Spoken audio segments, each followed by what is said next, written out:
Welcome everyone to Thursday's Intuit Profile webinar. My name is Jeffrey. Just want to start off today thanking you for today's attendance. We're going to get started in about a minute or so. What I want to mention is if you have any questions, please put them in the question section of the control panel of your GoToWebinar, and then I'll be able to answer them at the towards the end of the webinar. What I'm going to do today is I'll go through some of the basics and then a little bit more complex topics when it comes to the Auditor feature, and then I'm going to give a bunch of time to some questions that you may have when it comes to the Auditor messages that you may be experiencing. And also there's a section where I'll cover the most common ones that we're coming across when it comes to the Auditor messages and what do they mean and what you need to do currently. So let's get started. Again, thank you for today. Today's webinar is on the Auditor feature in ProFile. I'm going to start out with the topics that we'll be talking about. So this webinar is going to cover ProFile's Auditor feature, and it'll help you take advantage of some of the features within the Auditor. So it's going to reduce some errors or oversights that you may have when you're dealing with client files, and also audit messages that will prevent you from filing your return. So we'll talk about those. So topics, I'm going to break them down into activating and customizing the Auditor settings in the options environment, working with the Auditor, and we'll look at the each tab, error messages in the Auditor, how to clear them, using the review marks, and getting your getting your return to the e-file status for eligible. And then I'll talk about some common Auditor messages.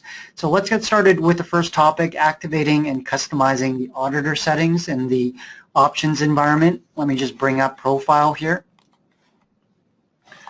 And I have a return open. And to actually get to the Auditors, there's a few ways. You can use this option here, show or hide the Auditor, which is a magnifying glass with a caution sign. You can click onto that icon, and then it's going to bring up the Auditor at the bottom here. So right now, this is a pretty, very simple return that I just opened up with a few Auditor messages already showing here.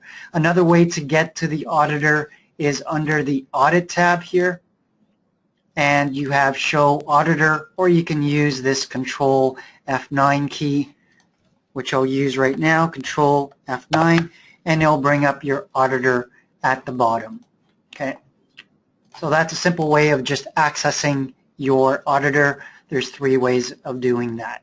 Now, if you want to have customizations, or you want to adjust some of the settings when it comes to the Auditor, you'd have to go under the Options menu, and then you would go under the Environment, and then under the Environment just look for the Audit tab, and you'll get a lot of settings that you can set in accordance to your Auditor. Passive Auditor has to do with checking the file in the background as you enter your data, and ProFile will highlight automatically any field that has an error, and it will usually be indicated by a yellow background. Let me show you what that means. So when we look at this information page, these yellow highlights mean that they need to be dealt with, and they will show up in the Auditor. So if I bring up the Auditor, if I double click this, it'll show me exactly what I need to indicate or I need to fill out. Okay. So that is the yellow highlight. I just need to make sure that I'm selecting those, and so just as a precaution, anytime you see the yellow, make sure that you are filling in that information or indicating something when it has to do with that field. Let me bring up the Auditor. So that's the passive Auditor. display review marks, so it's going to show you the review marks that you indicated in a return. Review marks are these: the check mark, which is the prepare sign off.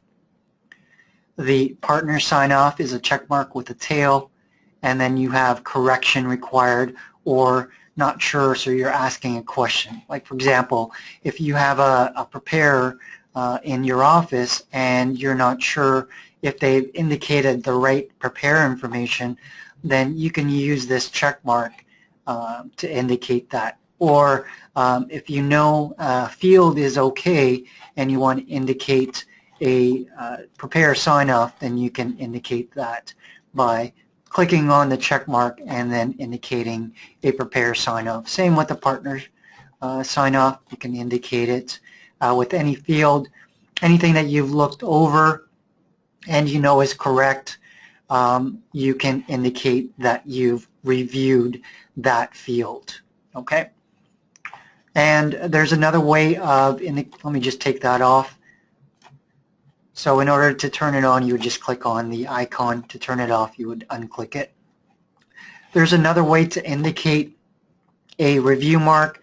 If you right-click the actual field, and then you have this menu here, or this option for review marks, you'll see that you can indicate a prepare sign-off, a partner sign-off, correction, or a question. Or you could just go to the field and use those shortcut keys: Control-Alt-0, Control-Alt-1, Control-Alt-2, or Control-Alt-3, Control-Alt-4. Okay. Just in case I'm going at a quick pace, please remember that I do record these and I post them on our YouTube page, which will be linked to our support page. So if you want to review what I do today, then those videos, the recording will be done and posted by the end of Friday on our YouTube page. Okay. All right. So I'm going to go back to the auditor.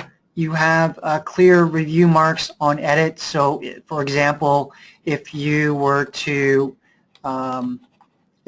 fix this, so let's go back to the auditor, and for example, I want to fix this here, the tax. Income tax deducted, I would put an amount, and that would, as soon as I deal with that field, it clears it in the auditor. So that's what that option does. Then you have your circle field. So if you notice that when I double click an auditor message, it would circle the field that I need to indicate or fill in. Let me give you an example. So in this case, I would double click the actual warning or the message, and then it would circle exactly what field I need to deal with. Okay. And then show auditor tabs, which is the tabs in the auditor. So if I unindicate that, then these tabs will not show up. Okay.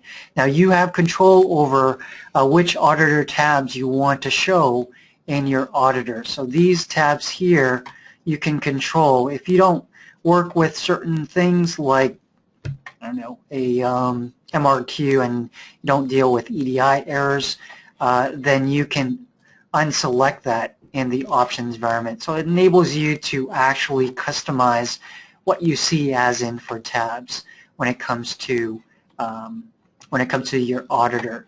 So in this case, I'm going to take off that EDI and then press OK.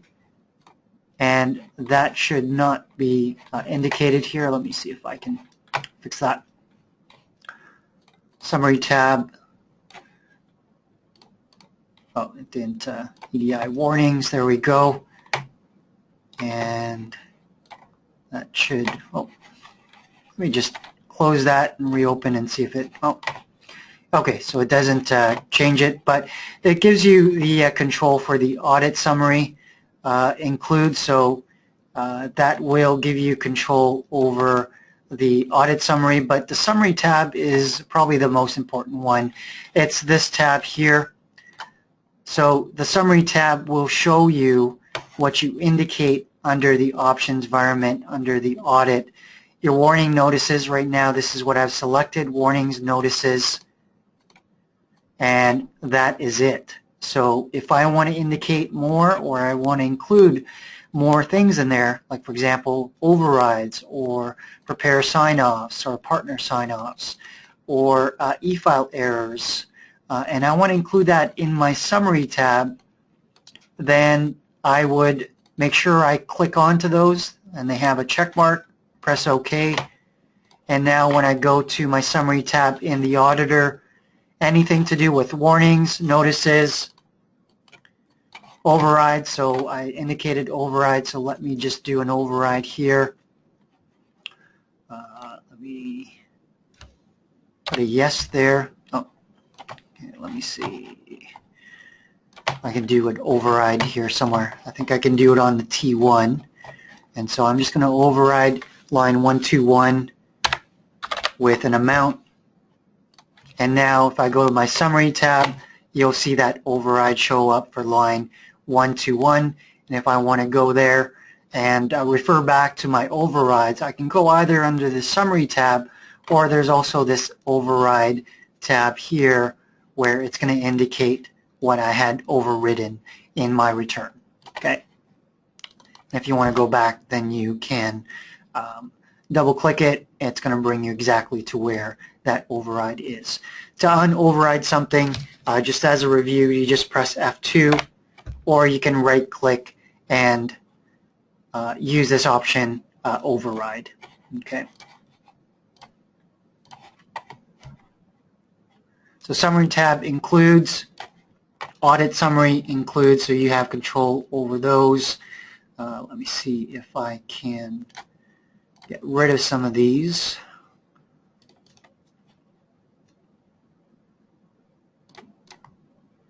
And let's see if that will change anything. All right, I'll have to look into that one. So options environment, prevent from filing. So if you ever want to have full control over what gets e-filed, and before something gets e-filed, and you want to look over those returns, I have a person that's actually done this where they've indicated everything as a prevent e-file so that nothing will go through until they check it over. So they want to make sure that nothing gets e-filed before they have gone through the return and made sure that everything is correct, and so that gave them control over what got e-filed. You can do that by using this section here, prevent filing.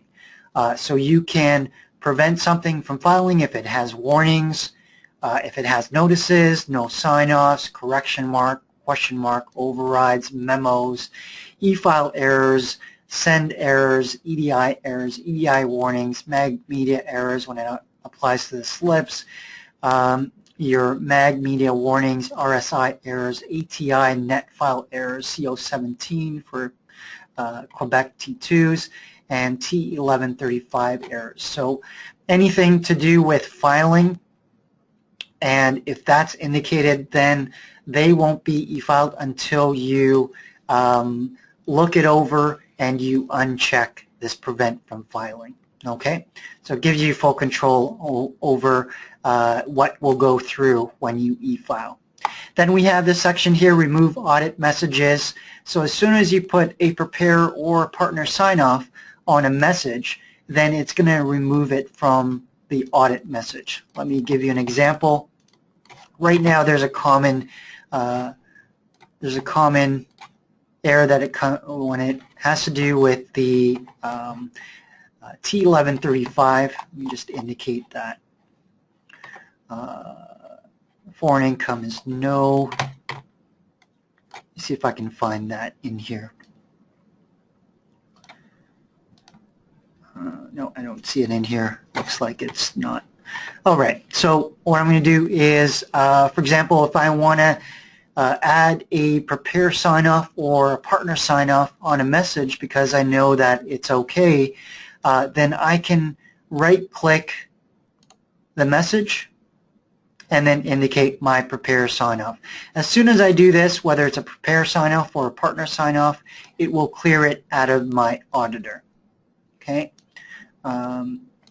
Same with these other ones. So if I put prepare sign off, it should clear it out of the auditor message, okay, or auditor section, right? And that's for that section here. All right. So knowing that, so the customization is done under the options environment under the audit tab, and you have control over what you see in the auditor. Let's talk about the auditor window itself. Okay.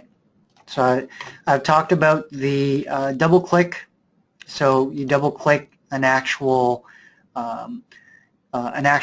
message or an error message. It will show you where you need to go to fix it, like these ones here. Okay, and the most common ones, so let's talk about those. So working with the auditor and a deep look at the tabs. So let's talk about the tabs first before I talk about the common errors that we will get. So we talked about the summary tab. The summary tab you can control in the options environment. The warnings are definitely going to be something that you need to deal with when it comes to the auditor. Think of the auditor as your preparer partner, and making sure that you're working with a return to have a accurate return, and this auditor will definitely help you with that. It will guide you through, so it's also a guide for you to make sure that you're covering all areas when it comes to a return, that you filled in all the information. If there's any errors, that you need to deal with those errors before you can e-file. And pretty much once you're done with doing those errors, ProFile will know that the return will be eligible, and this section down at the bottom will change to eligible. Okay. So that's the warnings. Definitely, if anything's in red, please rectify or make sure that you are dealing with those messages in the auditor. Then there's the notices, which is more of a heads up message, but definitely if it is in red, please make sure that you do deal with them. So I'm just going to update the prepare information, indicate an amount, and just start clearing these so that I have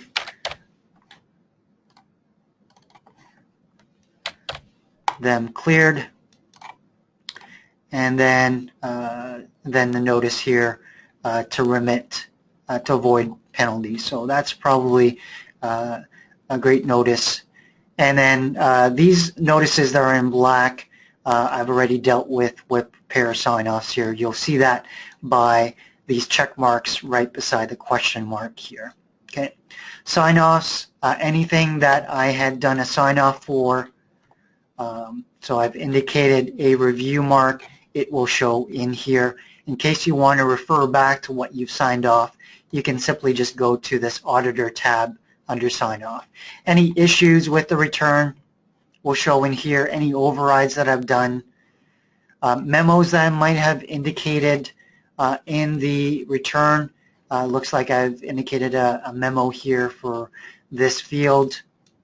It will show in your auditor. E-file errors. So say, for example, you want to e-file this, but you know, you want to know which e-file errors you need to deal with. Then you would have to go into this section here. Okay. T1135, so that is your, you know that you can e-file T1135s now. So under e-file, you have the option to e-file the T1135. Now there is an error, a common error that's happening with the T1135. If you do receive it under your warnings or under your summary tab, currently we are working on rectifying that and fixing it. Right now the workaround is just right-click the option and then just do a prepare sign off. When our update gets deployed sometime either today, tomorrow, or early Monday, then that will be rectified. Right now, if it's something that you need to deal with right away, then just right-click and put a prepare sign-off on it. Online change, that has to do with profile review, if there's any changes that have been done on or your CRA data import. If there's any changes, it's going to be indicated here. Anything that you import into the return will show in here. So for example, if I did a file import CRA data and I imported slips or whatever's available on the CRA website for this particular client, it will show you under data import what's been imported into this return. Carry forwards, it's going to show you what it's been carried forward from the prior year. If you haven't carried forward the return, then it's not going to show in here. If you created tapes, so you've attached a tape, then it will show in this tab here. Any variances, if you've set the variance under your options module, if you set a dollar variance or a percentage variance for your T1, then for next year, if there's a variance that is applicable, then it will show under this tab here, and EDI errors when it has to do with your Quebec returns. Okay, so those are the tabs themselves, and if you have any questions about those, please post them in the question section, and I'll be able to answer that. I covered the deep look on the tabs, the error messages in the auditor, clearing the messages. So I went through that, review marks, and getting your status or your return status to eligible. So the key things that you need to do in order for me to make this eligible is I need to work with all these auditor messages. For example, make sure that they have a balance owing of $54,000, that they that they remit this, and make sure that the balance is taken care of. Okay. So I would have to clear my warnings. So I'd work with each and every one of these. Okay, if I know that they're okay, then I can always indicate a prepare sign off. If it's something that I need to apply, then I would have to make sure that I change the information. Okay. Just want to clear some of these messages, and that way I can see if I can get to the status of the eligible. Just going to write these off for now, or prepare sign off. Okay.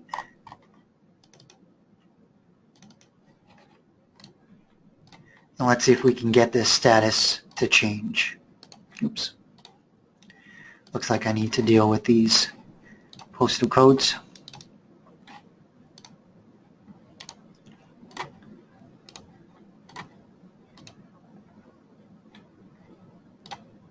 Okay.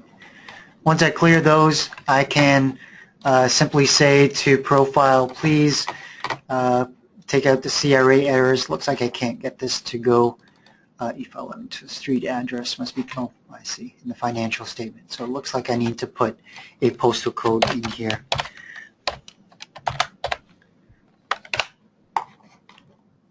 It's not going to accept that. Let me see if I can put a valid one here.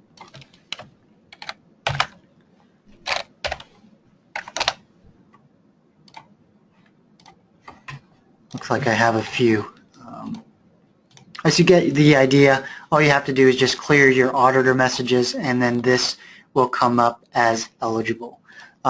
Sometimes you may have to force ProFile to be eligible. You can do that, but a good idea is to make sure that your auditor messages are cleared, and then have ProFile change the e-file status to eligible, and then you'll be able to e-file. So right now, even with my auditor messages as read, I can force it to be eligible, but if I were to e-file this, I'm sure it's going to be rejected by CRA. Okay, so that's a way of definitely getting your return to reach e-file status or eligible status. Okay. The common errors that we are coming across. So you may see an error like a 99173. It's a very generic error auditor message. If you read the actual message 90% or 95% of the time, it's going to indicate what you need to rectify. Like, for example, your e-file credentials need to be entered because it's incorrect or it's not being accepted. Or you are missing information in a financial statement. Or you may be, you have the wrong information on our particular income statement. Or basically, if you read the message 99173 and the message that's in there, it will 95% of the time will indicate what you need to fix. As for the T1135 I mentioned, right now we are working on fixing that. All you have to do is just go in the auditor message, look for that T1135 message, and then right-click and put a prepare sign-off on it. Same with the TP22 on the Quebec side. And for the MR69, if you are dealing with the Quebec returns, that is also something that we're aware of, and we know that from Quebec they've notified us to put that error message in or that message in for you. That way you're aware that you need to deal with the MR69. All right. Okay, so we have 2:56 on my time. Let me see if there's any other topics. This is a support page. I'm going to keep that up in case you need the number. You could also contact us via chat or email. Our support page, we have a link there. If you go to profile.intuit.ca and go to the support page, you'll find a lot of articles, a lot of information. You may see alerts, one from the product and also on our support page. You'll see access to how-to videos, and there's also, of course, if you've signed up and registered for the webinars, you know that there's a calendar that's available for you to register for our future webinars. All right, so you can access that through our profile website under our support page. All right, so what I'm going to do is I'm going to take a look at some of the questions here. It looks like there's a few people that have posted something already. Alex, I hope you are able to see the screen. How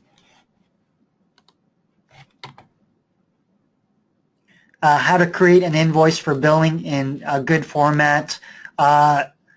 Hyan, what I'll do is when I send out the email, can you respond back to me that you asked this question? I can definitely send you some links on how to do that, how to do the invoicing. I just want to cover the auditor today. I just don't want to take up too much time. I want to be able to just focus on the auditor today. So, Hyan, when I send you the email today, please respond back and just let me know that you had a question about the invoicing and the billing. Okay. Auditor says a return cannot be e-filed, but no auditor warning shows. Definitely, Leonard, if you take a look at that section where I mentioned, so under options environment, and just take a look and see if there's any, under the prevent filing, see if there's anything that might have been checked that will prevent that return from, because if you've cleared your auditor, pretty much it should be eligible, but if it's not going through, then I would check the prevent filing. Another part too for e-filing, this is something extra, is when you go to, excuse me, when you go to the e-file options section for e-file internet, sorry, for under common, this e-file directory, if it's not accessible, say for example you switch computers and this e-file directory had changed, it may cause that type of error, Leonard. So I would double check and make sure that this e-file directory is correct and accessible if you've checked already under your options environment and prevent from filing. Okay, hopefully that answers your question, Leonard. Mike, as for the auditor variance tab, that's a great question. If you set a variance, for example, you know, your contributions for RSP has increased a certain amount from last year, and you create a variance for that options under the options module, or their income might have gone up by a particular amount, and you want it to show in as a variance, then you would set first under options module, pick the module that you're going to create a variance for, and then pick the variance. And then you could do a dollar amount or a percentage. Okay, and once you indicate that, you can show previous year's variance by default, and when you carry forward a return and you start entering some information, the variance will show in accordance to what you've set as your parameters. Okay, so hopefully that helps, Mike. Leonard has another question. CRA says a new doc number needs to be given before sending again. Who gives the new doc number the order to send again? That's created by ProFile in the return. So if you were to resend, then the doc number will show in the return. Okay, Mike, I was just checking box 2 for there's no U.S. income because yes. So that is something that we are aware of. Just indicate a prepare sign off, Mike, phone sure, and make sure that you just indicate the prepare sign off, and then you should be good to go. Will it be rejected by CRA? No. If you feel that you want to wait for the update, it's coming up pretty soon. Okay. Amy, do you have all the past webinars on YouTube? Yes, I post them pretty much at so if I did a webinar today, Amy, I would make sure that I post it before the end of this week, usually by the end of Friday, and you'll have it available on our YouTube page, and then I let our development team know that I've posted a new link to YouTube, and they'll link that page to our support page. Okay, great question, Amy. Red, the T1135 issue is specific to 2016. If you need to work with a, yes, so if I were to open up a 2016 return, I can show you that T1135 error. So if I scroll all the way down, oops, I'm just going to expand this just in case you can't see it. So you have these MR69, you'll notice. So I mentioned that. Let me see if I can find. Sorry. Yeah, here it is. Okay, so please review and select appropriate code. So I've indicated no on the information page when it comes to foreign income or foreign property. So I'm going to indicate no, and it's still there. Okay, so I'd have to go to T1135, indicate something. You indicate one of these, and it's still, so you would have to indicate, but when it's not applicable for this taxpayer, you won't have to indicate an individual code because it's not applicable. So what I would do is just right-click the actual message and the auditor and do a sign-off. All right. Thanks, Red, for that. That's a great help. Calendar shows many webinars done in February, and I missed them all. They are posted, Amy. I've posted most of the ones from February in the YouTube page. what I'll do is I'll send out a follow-up email from today's webinar, and I'll post the links for the YouTube page for you, Amy. I'll post it for everyone that's registered, but look for that email, Amy. That way you have the link, and I'll also put a link to our support page in case you want to take a look at that. All right? All right, 5 after 3. It looks like I've answered all the questions for today. I really appreciate all the help that you do on our participation that you do on these Thursday webinars. It really helps everyone when it comes to the tax season. I always enjoy doing these Thursdays because I always find interesting questions, and the more questions you ask, the more we learn from each other, and that's just fantastic. So I just want to take some time on behalf of Intuit ProFile. I just want to thank you for your participation today and your attendance. Please look out for that survey that comes after the webinar. Fill in the information. Let us know how we're doing. Also, let us know if there's certain specific topics that you want to learn more about for future webinars. We'll be doing this until the end of the season. There may be times, please look at, there may be times that we may do an early week webinar, so look at the calendar and see if there's anything available for that. Aside from that, on behalf of Intuit ProFile, I just want to thank you again and have a great tax season.